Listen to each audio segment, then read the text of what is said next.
আপনাদেরকে দেখাচ্ছি আর কি। সে যাই হোক, তো তোমরাও চান্স পাবা। যারা ভালো পড়ালেখা করে তাদের কাছে চান্স মার্কস এগুলো কোনো ব্যাপার না। চান্স পাওয়া, ঢাকা মেডিকেলে চান্স পাওয়া আসলে ভাগ্যের ব্যাপার, কিন্তু মেডিকেলে চান্স পাওয়া সহজ। যারা পড়ুয়া স্টুডেন্ট তাদের কাছে মেডিকেলে চান্স পাওয়া সহজ। আমি এটা সবসময় বলি যে মেডিকেলে চান্স পাওয়া আসলেই তোমার হাতে। মেডিকেলে চান্স পাবা কি পাবা না আল্লাহ পাক তো উপরে লিখেই রাখছে, বাট এইটা ভাইয়া তোমার হাতে, দ্যাটস ইন ইওর হ্যান্ড।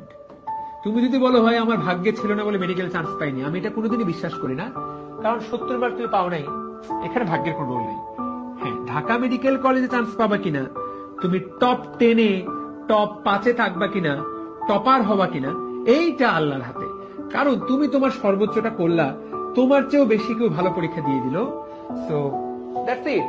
যেমন আমি আমার মনে আছে আমার পরীক্ষাটা আমার খুব ভালো হয়েছিল। আমার এখনো মনে আছে আমি একবারে 81টা প্রশ্ন দাগাইছি, মানে প্রথম 40 মিনিটে। পরবর্তীতে আমি দেখলাম যে এই প্রশ্নে হাইয়েস্ট আসবে 95। আমার একটাই লক্ষ্য ছিল মেডিকেল ভর্তি পরীক্ষায় 95 পাওয়া। আমার সময় পর্যন্ত কেউ 95 পায়নি, আমি চাইছিলাম আমি সেটা পাবো। আমি দেখলাম এই প্রশ্নে আমি যেহেতু 81টা দাঁড়িয়েছি, এই প্রশ্নে হাইয়েস্ট যে পাবে সে 95 পাবে। বুঝতে পারলাম? তো আমি সেই 95 পেতে চাই, আমি ফার্স্ট হতে চাই পুরো বাংলাদেশে। আজকে মনে করো তোমরা ডিএমসি নিয়ে অনেক ফ্যাসিনেশন বা অনেক প্যাশনেট। ডিএমসি নিয়ে আমার আলাদা কোনো ধরনের কোনো প্যাশনই ছিল না। আমি একবার ডিএমসি তে আসছিলাম রাজু কলেজের লাইফে, ক্যাম্পাস দেখে আমার মনে হয়েছিল এটা কোনো ক্যাম্পাস, মানে এইটা কোনো ক্যাম্পাস, মানে এইখানে মানুষ কেন পড়তে আসে। আমি আসলে ডিএমসি তে পড়তে চাই নাই। তোমাদেরকে যদি আমি আজকে সত্য কথাটা বলি, এটা আমি বলছি কিনা কাউকে জানি না, এই পর্যন্ত মনে কাউকে বলিনি। আমি ভাইয়া ফার্স্ট হতে চাইছিলাম, that was my only goal. First হতে চাইছিলাম এবং 95 পাইতে চাইছিলাম। পরে যখন দেখলাম যে ফার্স্ট হওয়াটা তো আমার হাতে নাই, 95 পাওয়াটা আমার হাতে, পরে আমি আসলে আমার টার্গেটটাকে চেঞ্জ করে 95 পেতে চেয়েছিলাম। এবং 95 পেতে চাওয়াটাই ছিল আমার লক্ষ্য। এবং এই জন্য পরীক্ষার হলে আমি 93টা দাগাই। এবং আমি জানি যে এই প্রশ্নে 2টা অপশন নাই, মানে 2টা ব্ল্যাঙ্ক। তার মানে ওই 2টা মার্ক আমি ব্ল্যাঙ্ক রাখি, তার মানে ওই 2টা মার্ক আমি পাবো। আমি আসলে পরীক্ষার হলে 95 নিশ্চিত করেই বের হয়েছিলাম। কিন্তু 95টা যদি নিশ্চিত, কিন্তু শেষের ওগুলা তো কিছু তো প্রশ্ন তো আছে যেগুলো আমি 50-50 চান্স মেরে দিয়ে আসছি। তো দাগাইছি এই কয়টাই। কিন্তু দিন শেষে আমি পাইলাম কত? দিন শেষে আমি পাইলাম হলো 83। এবং আমি হইলাম কততম? আমার লক্ষ্য ছিল ফার্স্ট হওয়া, আমি হইলাম হলো 5th। বাট আই থিঙ্ক আল্লাহ যা করে ভালোর জন্য করে। আমার মনে হয় 5th হওয়াটাই আমি ডিজার্ভ করতাম। ফার্স্ট হতে হলে আরো একটু পড়ালেখা করতে হতো, সেটা আমি করিনি, এটাই সত্যি। আমি স্টিল নাও রিয়েলাইজ করি যে আমি আরেকটু পড়ালেখা করলে, অবশ্য আরেকটু পড়ালেখা করলেও যে ফার্স্ট হতাম, নট ম্যান্ডেটরি, এটা সম্ভব না। বুঝতে পেরেছি? সো এইটা আসলে আমি বিশ্বাস করি যে আরেকটু পড়ালেখা, আমার মনে হয় যে 5th হওয়াটাই ভালো হয়েছে। ফার্স্ট হওয়ার অনেক কিছু সাইড ইফেক্ট আছে। যারা ফার্স্ট হয় এদের মেলা কষ্ট, মানে মেলা এদের ঝামেলা পোহাইতে হয় মেডিকেল লাইফে। সবাই ধরে নেয় যে এরা দুনিয়ার সবকিছু পারে। আরে ভাই, তুই পড়লে না পারবি, পড়ার টাইম পাচ্ছিস না। তো এটা কিছুটা ভালো ছিল। তো সেই জন্য আমার মনে হয় যে খুব ভালো হয়েছে। বুঝতে পেরেছি? তো আমি এক্সাম দেওয়ার পর মাত্র 2টা এমসিকিউ মিলাইছিলাম, একটা আমার হয়েছিল। ওইটা দেখে তো ভাবলাম যে বাহ, আমাকে আজকে ঠেকাই কে। ঠিক তার পরেরটা মিলালাম, দেখলাম ওটা আমি ভুল করছি। অমনে বইটা বন্ধ করলাম, জান না যথেষ্ট, এখন মিলাইলে ভুল বের হবে, রেজাল্ট হোক দেখা যাবে। তো দ্যাটস ইট। বুঝতে পেরেছি? So thank you. তাহলে এই হলো কথা। তোমাদের সাথে আমি রেজাল্টের গল্পটা শেয়ার করছি। আমি যখন রেজাল্ট পাইলাম তোমাদের সাথে শেয়ার করি না? চলো আজকে তোমাদের গল্পটা বলি। তোমরা তো আসলে পড়তে পড়তে মানে কি বলে অনেক ক্লান্ত হয়ে গেছে, তাই না? তো চলো তোমাদের সাথে রেজাল্টের গল্পটা শেয়ার করি। তো আমার পরীক্ষা তো হইলো 23শে নভেম্বর, তাই না? তোমাদেরকে তো মাত্র বললাম যে আমার পরীক্ষা হলো 23শে নভেম্বর, রাইট? তো একদম সবার শেষে, মানে এখন পরীক্ষা তো দিছি। ও, যেই কাহিনীটা বলার জন্য এত কিছু সেটাই তো বললাম না। তো আমি পরীক্ষা হল থেকে বের, আচ্ছা পরীক্ষা দুটো মজার কাহিনী আছে এখানে। একটা হলো, আচ্ছা এই কাহিনীটা অ্যাডমিশনের আগে বলবো। দ্বিতীয় অংশটুকু বলি যে আমি পরীক্ষা দিয়ে বের হলাম, কেন চান্স পাওয়াটা, ডিএমসি তে চান্স পাওয়াটা কেন আল্লাহর হাতে। তো আমি জানি যে আমার পরীক্ষা ভালো হয়েছে এবং আমি চান্স পাবো, মানে এই পরীক্ষা দিয়ে চান্স না পাওয়ার কোনো কারণ নাই। কারণ প্রশ্নগুলো যাই দেখি তাই আমি পারি, মানে ধর এটা কোনো প্রশ্ন হলো, এটা কোনো জাতের প্রশ্ন। আমার আব্বু বাইরে দাঁড়িয়ে ছিল পরীক্ষার হলে, তেজগাঁও কলেজে আমার পরীক্ষা ছিল, আমার বাবা বাইরে দাঁড়িয়েছিলেন। তো বের হলাম, অসংখ্য লোকের মধ্যে আব্বুকে খুঁজে পেলাম। আব্বু শুধু আমাকে একটা কথাই বলেছে, বেটা কি খবর বা বেটা কি অবস্থা। আমি এটুকু বলছিলাম আব্বুকে যে আব্বু আমি ঢাকা মেডিকেলেই চান্স পাবো যদি না আমার চেয়ে 200 জন ভালো পরীক্ষা দেয়। সো ব্যাপারটা খুব উদ্ভট একটা উত্তর, কিন্তু আমার কাছে মনে করছিলাম যে এইটাই হলো লজিক্যাল উত্তর, এই উত্তরটাই লজিক্যাল। কারণ আমি আমার সর্বোচ্চ ভালো পরীক্ষা দিচ্ছি, এখন সারা বাংলাদেশে তো অসংখ্য বাচ্চা কাচ্চা যারা আমার চেয়েও ভালো পরীক্ষা দিয়ে দিলে আমার তো আর এখানে কিছু করার নেই। এবং আলটিমেটলি দেখা গেল যে আমার চেয়ে 200 জন না, মাত্র 4 জন আমার চেয়ে ভালো পরীক্ষা দিয়েছে, এবং প্রত্যেকেরই পয়েন্টের ব্যবধান মাত্র 0.25, তার মানে ওরা আমার চেয়ে হয়তো একটা ভুল কম করেছে। তো যাই হোক, তো ফাইন। তো তার মানে এই যে দেখো, আমি আমার সর্বোচ্চটা দিলাম, আমি কিন্তু চাইলেও ঢাকার বাইরে চলে যেতে পারি, মানে ঢাকা মেডিকেলের চান্স নাও পেতে পারতাম, যে আমার চেয়ে আর বাকিরা ভালো পরীক্ষা দিত, বুঝো নাই? তো এই অংশটুকু আল্লাহ পাকের হাতে, এই অংশটুকু আল্লাহ পাকের হাতে। তো যাই হোক, পরীক্ষা হলো 23শে নভেম্বর। এখন আমি কি করব? এখন 1 তারিখ বুয়েটের পরীক্ষা, আমার আর ভালো লাগতেছে না, মানে আর কত চাপ নেওয়া যায়। অলরেডি 1টা 2টা 3টা 4টা পাবলিক এক্সাম আমি দিয়ে দিয়েছি, ঠিক আছে? আমার প্ল্যান হইলো সামহাউ যদি ঢাকার মধ্যে মেডিকেলে চান্স না পাই, তাহলে আইইউটিতে আমি স্কলারশিপ পাচ্ছি, আমি আইইউটিতে ভর্তি হব। তার বুয়েটে, কারণ আমি তো সুপার প্রিপারেশন নিইনি বুয়েটের জন্য, আমি তো সোনলি ডেডিকেটেড মেডিকেল প্রিপারেশন নিয়েছি। তো বুয়েটে যদি আমি চান্স পেয়েও যাই, আমি ভাই হব 800তম 900তম 1000তম। এই সাবজেক্ট পড়ার চেয়ে আইইউটিতে আমি যা চাইবো তাই পড়তে পারবো।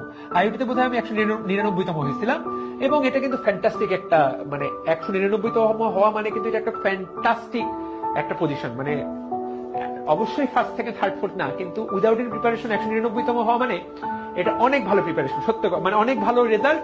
কারণ ওরা স্কলারশিপ দেয়, ওদের টাকাতেই তুমি পড়তে পারবে, এবং তুমি সিএসসি বলো, ত্রিপলি পড়ো, যা ইচ্ছা তাই নিতে পারো। মানে কি সাবজেক্ট নিবা, মানে সাবজেক্ট দেখতে চাও, সাবজেক্ট তুমি নাও।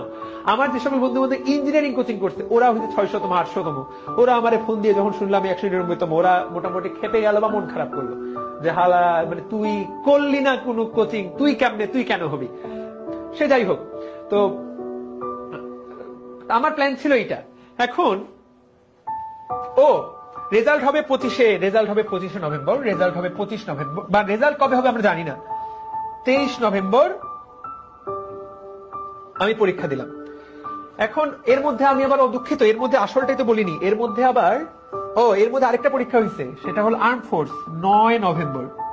এর মধ্যে আর্ম ফোর্সের পরীক্ষা দিচ্ছি আমি 9 নভেম্বর, রিটেন মানে এমসিকিউ, সেটা তো টিকছি। 19 নভেম্বর দিলাম আমি সেটার হেলথ পরীক্ষা। ভাই কত চাপ নিতে পারে একটা ছোট মানুষ, আমি তো ছোট, তো তাই না, 10 বছর আরো 10 বছর আগে কত মেন্টালি ছোট ছিলাম। 1টা 2টা 3টা 4টা 5টা 6টা, এই 1 মাসের মধ্যে 6টা পাবলিক এক্সাম আমি দিলাম, তো আমি মোটামুটি স্ট্রেসড আউট। এখন 26 তারিখে আমাদেরকে আর্ম ফোর্সের ফাইনাল আইএসএসবির জন্য ডাকছে, আইএসএসবি 26 তারিখ, 26শে নভেম্বর আমাকে আইএসএসবির জন্য ডাকছে। 23 তারিখ দিলাম আমি মেডিকেল পরীক্ষা। এখন I have no idea about ISSB. আমার কোনোদিনই আর্মিতে যাওয়ার ন্যূনতম কোনো ইচ্ছা ছিল না, আমি আর্মিতে যেতেও চাই নাই, মানে আমার এখনো পর্যন্ত কোনো ইচ্ছা নাই। এমনকি ঢাকা মেডিকেল কলেজ থেকে যখন আমি পাশ করে বের হলাম, তখনও আমাদের অসংখ্য ডিএমসিয়ান এখন আর্মিতে আছেন, আর্মির অনেক বড় বড় পজিশনে আছেন, যারা কিনা ঢাকা মেডিকেল থেকে পাশ করে গেছেন, তারা ঢাকা ডিএমসিয়ানদের জন্য আলাদা একটা সেশন নেয়। আমাদের সবাইকে বসায়, ইন্টার্নি যারা আমরা করি আমাদের সবাইকে বসায় আর্মির পার্সোনেলরা আলাদা একটা সেশন নেয়, যে তোমরা আর্মিতে আসো, তোমাদের মতো ছেলেদেরকে দরকার, এটা তারা বুঝাইতে চায়। তো ওই সেশনটা দেখে আমি একটু মোটিভেট হয়েছিলাম। তারপরও আমি আর্মির এমবিবিএস পাস করার পর রিটেন দেই, কিন্তু রিটেন দিয়ে আমি আর ভাইবা দিতে যাইনি, দূর যাব না। তো তখনও আমার একই রকম প্ল্যান ছিল। সেই জন্য তোমাদের মধ্যে অনেককেই জিজ্ঞাসা করলে আইএসএসবি তে কি হয়, তোমরা সবাই জানো, কিন্তু আমার কোনো আইডিয়া ছিল না আইএসএসবি তে কি হয়। আমার আইএসএসবি ফুল মিনিংও তখন জানা নাই, অথচ 26 তারিখে আমার আইএসএসবি। তো 23 তারিখে আমি একটা, 24 তারিখে আমি একটা আইএসএসবির কোচিং এ গেলাম, ফার্ম গেটে, এখনো আছে কিনা জানি না, ডিফেন্স গাইড বা সামথিং লাইক দ্যাট, এরকম একটা নাম। ওই কোচিং এ গেলাম। ওরা যখনই শুনলো যে পরশুদিন আমার আইএসএসবি, ওরা আকাশ থেকে পড়লো যে ভাই পরশুদিন আইএসএসবি, আপনি এখনো বাইরে ঘুরে বেড়াচ্ছেন, আপনি আইএসএসবির মিনিং জানেন না। এই ভাই ক্লাসে যান, ক্লাসে আপনি আজকে সারাদিন ক্লাস করবেন, কালকে সারাদিন ক্লাস করবেন, যদি আইএসএসবি তে টিকেন তো ক্লাসে, মানে আব্বু আর আমি গেছিলাম যে জানতে যে পরীক্ষাটাতে কি হয়। ওরা বললো ওইসব জানাজানি করে লাভ নেই, সাথে সাথে ক্লাসে ঢুকেন, ক্লাস চলতেছে। 24 তারিখ সারাদিন আমি ক্লাস করলাম, কিছুই বুঝে তো টাইম পাইলাম না, দমই পাইলাম না, মানে একদম 10টার দিকে ঢুকাইলো, ওরা আমাকে 7টার দিকে ছাড়লো সন্ধ্যাবেলা। মানে ওটা আরেকটা জগৎ, আইএসএসবি আরেকটা জগৎ। তো যাই হোক, সন্ধ্যাবেলা আমি আইএসএসবির জন্য জামা কাপড় কিনলাম, পোশাক আশাক কিনলাম। তোমরা জানো কিনা জানি না যে আইএসএসবি তে সবকিছু সাদা সাদা জিনিসপত্র কিনতে হয়, সাদা সাদা প্যান্ট, সাদা শার্ট, সাদা জুতা, সাদা মোজা, এমনকি সাদা আন্ডারওয়্যার, এভরিথিং শুড বি সাদা। তো 3-4-5 হাজার টাকা খরচ করে আমি এগুলো কিনলাম। বুঝতে পারলাম? সো ঠিক আছে।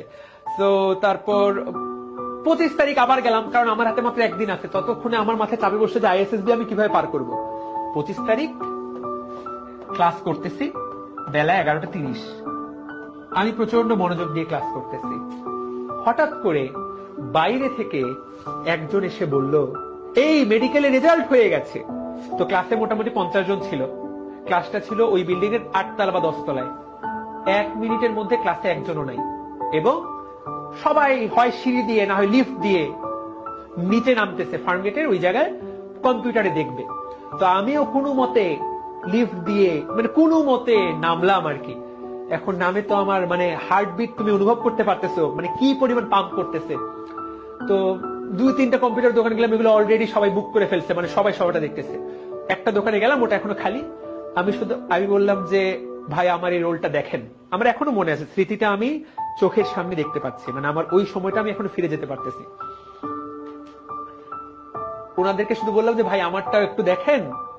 এই যে কথাটা বললাম দেখেন, বলতে বলতে হঠাৎ করে মোবাইলে একটা মেসেজ আসলো, টেলিটক নাম্বার বা ওই সামথিং ওইরকম একটা গভর্নমেন্ট নাম্বার থেকে মেসেজ। মেসেজটা ওপেন করার স্মৃতিটা এখন আমার মনে আছে। মেসেজটা ওপেন করে আমি শুধু দুইটা জিনিস দেখছিলাম, যে ইউ আর অ্যালোটেড টু, এরকম লেখা থাকে, you are allotted to Dhaka medical college, এইটা লেখা ছিল। তো এটা বললেই আমি fantastic, you are allotted to Dhaka medical college. এবং আমি শুধু একটা সংখ্যা দেখলাম, 183। আমি জাস্ট ওপেন করে দেখলাম you are allotted to Dhaka medical college, তার নিচেই লেখা ছিল 183। 183 কি, আই হ্যাভ নো আইডিয়া। আমি যে চিৎকারটা মারলাম, মানে ওই বিল্ডিং এর সবাই কেঁপে উঠলো, মানে ইয়ে বলে যে চিৎকারটা করছি।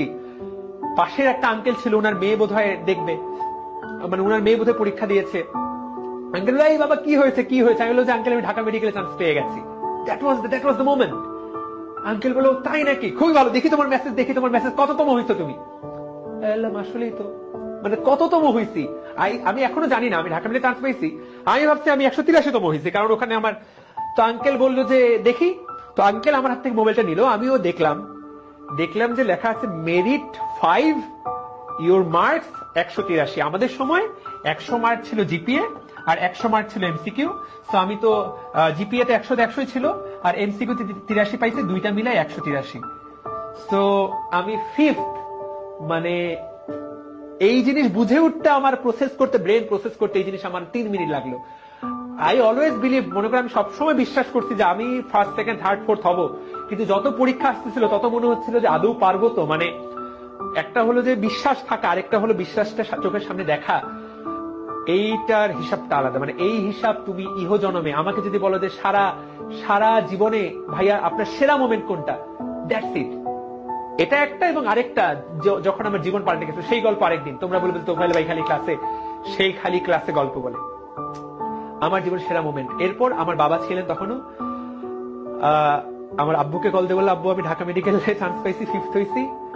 এবং আমার বাসা তখন ওই হলিক্রস কলেজের পেছন দিকে, তোমার স্টেশন রোড বলে, তোমরা অনেকে যারা ফার্মগেটে থাকা তারা চেনো। ওইখানে আমরা একটা 3 বন্ধু মিলে বাসা নিয়েছিলাম। আব্বু শুধু বললো যে তুমি বাবা দূর দেখে শুনে রাস্তাঘাট পার হয়ে আসো, দ্যাটস ইট। মানে এখনো বলার সময় আমার গায়ে লোম দাঁড়িয়ে যায়। মানে এই আবেগ। অনেকদিন পরে গল্পটা কারোর সাথে আমি শেয়ার করলাম, বাট এই গল্পটা তো ভাইয়া শুধু একদিনের না। মানে তুমি যদি মনে করো যে 3 মাস পড়ালেখা করে চান্স পাইছি, ঠিক আছে, 3 মাস আমি আমার জীবনে সেরা পরিশ্রম করছি, বাট এই স্বপ্নটা আমার বাবা আমাকে ছোটবেলায় ঢুকাই দিচ্ছে। কিন্তু আমি যখন কলেজে ভর্তি হয়েছি, আমার বাবা আমাকে একটাই কথা বলছিল যে তোমাকে অবশ্যই ভালো জায়গায় চান্স পেতে হবে মেডিকেলে, তোমাকে অবশ্যই। আব্বু আশা করতে যে ফার্স্ট হবো। এখন বাবা মারা এগুলো সবসময় মনে করে তো, কিন্তু মনে করা আর হওয়ার মধ্যে একটা পার্থক্য আছে, তাই না? So that's it.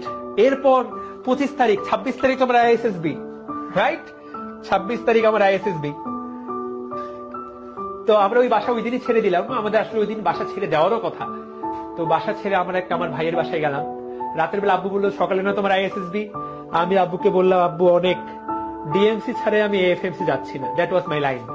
DMC chance হয়ে গেছে, আমি আর এখন এএফএমসি টিএমসি যাচ্ছি না, যা হবে এখানেই হবে। আমার পক্ষে আর সম্ভব না, মানে সবকিছুর একটা লিমিট আছে, মানে আর পারতেছি না ভাই, এবার ক্ষান্ত দাও। আমার মনে আছে সেদিন রাতেই আমি ঢাকা থেকে পঞ্চগড় ফেরত গেলাম। এক্স্যাক্টলি সেদিন রাতেই আমি ঢাকা থেকে পঞ্চগড় ফেরত গেলাম এবং পঞ্চগড়ে মনে করো অনেকজন আমাকে দেখতে আসছিল, যে কারণ পঞ্চগড়ের ইতিহাসে এই রেজাল্ট এখনো হয়নি, অতীতেও হয়নি। পঞ্চগড় বাংলাদেশের একটা জেলা। পঞ্চগড় থেকে মেডিকেলে বা বুয়েটে এই পর্যন্ত কেউ টপ করেনি। ডেন্টালে একজন ফার্স্ট হয়েছে, আমাদের এক ছোট ভাই রাহাত, ও ডেন্টালে ফার্স্ট হয়েছিল 2 বছর আগে, কিন্তু মেডিকেলে কেউ টপ করে নাই। তো এই ফিলিংসটা যখনই আমি বলি, মানে গত কয়েক বছর ধরে বোধহয় কোনো অ্যাডমিশন ব্যাচে এই ফিলিংসটার কথা বলি নাই আমি তোমাদের সাথে। আজকে সামহাও কেমনে আলোচনাটা আসলো। That's the feelings. তোমরা যখন এই গল্প শুনবা, দ্যাটস ইট, তোমারও কোথাও না কোথাও যখন রেজাল্ট হবে, ইট হিটস ডিফারেন্ট। কে যেন কমেন্ট করছে, এক্স্যাক্টলি, মানে এই ফিলিংস তুমি ইহ জন্মে তুমি আমি সবাই মারা যাবে একদিন, কিন্তু তোমার এই ফিলিংস থেকে যাবে। ইনসেইন, মানে স্বপ্ন পূরণ হওয়া। এবং এই যে